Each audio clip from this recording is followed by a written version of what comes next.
What's going on, everybody? Welcome back to my channel. Before I get into anything, Happy New Year, Merry Christmas, Happy Kwanzaa, Happy Hanukkah, whatever you celebrate. This is going to be my first video of 2024, and I wanted to start it off by talking about Stockholm Syndrome. Before getting into it, as always, thank you so much for the support. I hope you guys are healthy during this holiday season. Hope you guys are staying safe. It's a new year. Well, I want to take this channel and be more consistent with it. The last video I made was about generational trauma, so check that out if you haven't. Like, comment, subscribe, put the notification bell on to get notified for all my videos. Leave a comment because I do like talking to you guys. And I uploaded a short yesterday, so I wanted to get into more shorts and things like that. So, with all that being said, again, this video I'm going to talk about Stockholm Syndrome. I feel like it's necessary to leave or to explain the basis of a lot of terms that go around in the mental aspect of things. And Stockholm syndrome is a big one, and this directly connects into abusive relationships and very common with narcissistic relationships. So, with all that being said, guys, let's get into this video. Stockholm Syndrome is a proposed condition or theory that tries to explain why hostages sometimes develop a psychological bond with their captors. It is supposed to result from a rather specific set of circumstances, namely the power imbalances contained in hostage taking, kidnapping, and abusive relationships. So, I just want to focus on the last two words I just said, abusive relationships. When people think Stockholm Syndrome, and I was one of these people till I did more research on it, it is mainly associated with if somebody is kidnapped. So if somebody's kidnapped, it's always between the hostage and the person and the kidnapper, the person that took them. And it's essentially that in this type of weird power dynamic, right? It would be that the person that gets taken develops some sort of relationship or emotions towards the person that took them. They maybe don't want to find help. They maybe don't think whatever's happening is a problem and all this stuff, right? When in reality that's not the case. This You got taken and you feel like you have no power and this whatever this relationship is not equal. So with all that being said, it is very it is very similar. There's a parallel between that and narcissistic relationships. And this is when, as I said in all these videos, if there's two people and the relationship is abusive, it's not equal, one person's toxic, there's a power imbalance, all this, that, and the third. It's basically the same thing. The person who's getting abused in the relationship to the narcissist, right? They could more often than not they don't want to they don't want to get help, and this goes back to enabling.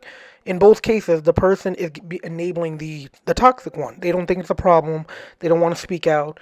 They they just think it's like they're the problem. This is just how life is. And when somebody tries to do something for them, they tell you like, it's none of your business. Why are you like getting involved? All this type of stuff. And maybe it's because of fear, but this is also the mental aspect of it because you know that this isn't right. But it goes back to one of the main things I talk about in like across all my videos, and that's you are a product of your environment. If somebody's taken at a young age or taken for a long period of time, this is all they know. Maybe they think this is the only way relationships are supposed to be. That one person is just completely dominant in it, and then the other person just thinks it's okay, nothing's wrong with it. It's not toxic. When in case that's that's the complete opposite of what a relationship should be. So I just wanted to draw that parallel between Stockholm syndrome and people in relationships, in narcissistic relationships that have this trauma bonded type relationship. And I talked about trauma attachment, trauma bond in a different video, but this is what that is. You're so bonded into this trauma that this is the only thing that you know. So I just wanted to make that connection really quick. So, what are some steps to break a trauma bond? I'm just going to read down the list and explain some. You could acknowledge the present, meaning do not be in your own head. You you have to process what you're currently going through, realize it's not normal, it's not the norm. No matter how bad someone tries to justify it, you have to acknowledge it. You have to own up to it, and then know you need to make a plan to try to heal yourself in the process. You realize what's happening now instead of hoping for a change. So that kind of ties into kind of ties into acknowledging the present. You have to realize what is happening in the current moment. You can't just hope for something to change. You have to make make actions to back up your plan, right? Nothing is just going to change if you don't do anything about it, right? You have to do action behind this. Look at the evidence. This is a big one. The evidence is as in if people are telling you that, they don't think you're in a healthy relationship, if you're being abused in any way, that's not normal. So that's evidence that you're in a toxic relationship. You need to get yourself out of that environment as quick as you can. Practice self-care and positive self-talk. This I feel like is very underrated. Self-care and positive self-talk. Self-care could be a lot of things, and one of the big ones is educating yourself on the situation. You know what's going on isn't right. You know that you're in a dangerous situation, so you need to maybe get some knowledge if that's possible for you in the situation. Get some knowledge. Have a support system. That's a big one. You know you can't go through it yourself, so talk to somebody maybe you trust. Maybe go to the police. Maybe talk to some friends. All this type of stuff and work your way out of it. Positive self-talk. I feel like this is extremely underrated because however you think is whatever it's like going to be. So like your mindset is everything. If you feel like you can't do something, more often than not you can't do it. But if you keep telling yourself that you can, motivational all these motivational things, more often than not you will see your life changing for the better. And that's because you're believing in yourself, you're you know that you're better than the situation you're in, all this type of stuff. So you want to better yourself for your life and remove yourself from the environment.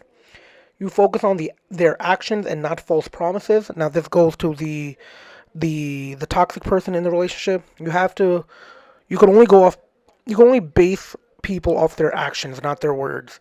They could say a lot, but if nothing changes in their actions, nothing's going to change, right? And you rebuild self-esteem and confidence. And doing all this, I feel like will undoubtedly undoubtedly result in the last bullet here. You rebuild your self-esteem and confidence by taking yourself out of this situation, wanting more for yourself, and everybody wanting more for you, and that can only lead to positive things. So that brings me to the end of this video, guys. As always, thank you so much for the support.